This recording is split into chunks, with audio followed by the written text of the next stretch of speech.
Sir మీ పేరు? శివప్రసాద్ అండి. శివప్రసాద్ గారు మీకు ఓటు ఉందా? ఉందండి. ఓటు ఉంది. ఈసారి ఓటు ఎవరికి వేద్దాం అనుకుంటున్నారు? అదే మన పవన్ కళ్యాణ్ గారికి. పవన్ కళ్యాణ్ గారు గుర్తేంటో? గ్లాస్ అండి. పార్టీ ఏంటో? పార్టీ జనసేన అండి. జనసేన. ఎందుకు అంతసేపు ఆలోచించారు? అంతసేపు ఆలోచించారు కదా, మీరు అడిగేది కొద్దిగా ఏంటంటే కోపంగా అడుగుతున్నట్టు ఉంది. నేను మామూలు చాలా సింపుల్గా చెప్తానండి. అంతేనా? ఎందుకు వేద్దాం అనుకుంటున్నారు పవన్ కళ్యాణ్? సంక్షేమ పథకాలు ఎన్ని ఇచ్చినాయండి, ఆ మందు సరిపోద్దండి తగలెట్టేసుకోవడానికి.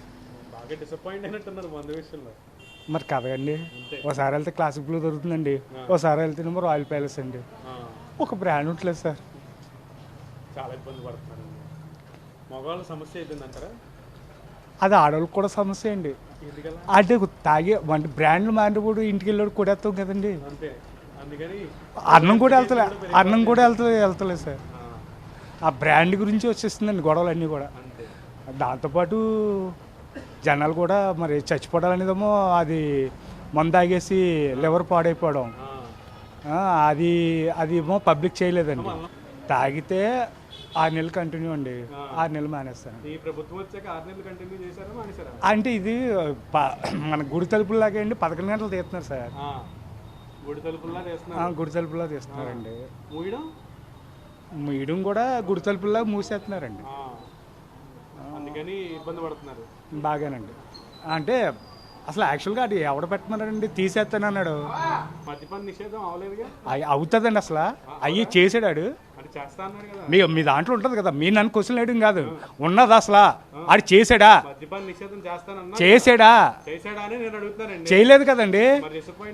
మరి ఆడి దాంట్లో తీసుకొచ్చేసి ఆడి ఇంట్లో తయారు చేసుకున్న బ్రాండ్లు తీసుకొచ్చి పెట్టి అమ్మేస్తాడా? స్టిక్కర్లు అన్నీ ఆడియేనా? ఇప్పుడు ఇవాళ జగన్ బ్రాండ్ గారు ఎందుకు వచ్చింది పేరు? అది మొన్నటిదాకా ఐబీలు లేవా, ఎంసీలు లేవా? మరి ఫస్ట్ ఫీజు రియంబర్స్మెంట్ చంద్రబాబు ఎందుకు పెట్టాడండి? కనీసం మనకి ఏంటి ఆడు వసతి దీవెన ఎక్కడ వేసాడండి? మా పిల్ల ఇంజనీరింగ్ చదివింది, 3 సార్లు వేసాడండి ISTSలో. నేను మొన్న 40,000 కట్టానండి, 44,000 ఫైనల్ ఎగ్జామ్కి. దీనికి మా మాయా సాక్ష్యం అండి. అప్పు చేసి కట్టామండి. ఎక్కడ వేసాడు చెప్పండి? రాలేదు. అమ్మఒడి 3 సంవత్సరాలు పడిందండి, 2 సంవత్సరాలు పడలేదండి. 5 సంవత్సరాలు కదా సార్ పరిపాలన. సార్ మనకి మీరు అర్థం చేసుకునేలా చెప్పండి, మీరు మీడియా, నేను కాదంటలేదు. కానీ ఏ ఇంటర్వ్యూ అయినా తీసుకోండి, తప్పలేదు. నేను మాట్లాడేది ఏంటంటే ఇప్పుడు స్కాలర్షిప్లు ఆగిపోయినాయి. ఒకసారి వైసీపీ వచ్చిందనుకోండి, పరిస్థితి అబ్బాయి వెళ్ళిపోవడం అంటే మేమైతే ఛత్తీస్గఢ్ అనుకున్నామండి.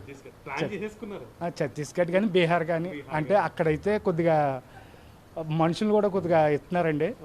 అదే కొద్ది పనులు అయ్యి ఉంటాయి సార్. మరి పాప వీళ్ళు కూడా అడుక్కుపోవాలి కదండి, కూలోళ్ళు ఉన్నారు సార్. ఇప్పుడు ఇసుక మాఫియా అండి. ఇదే సార్ ఛత్తీస్గఢ్ అండి. ఒకవేళ తప్పింది అనుకోండి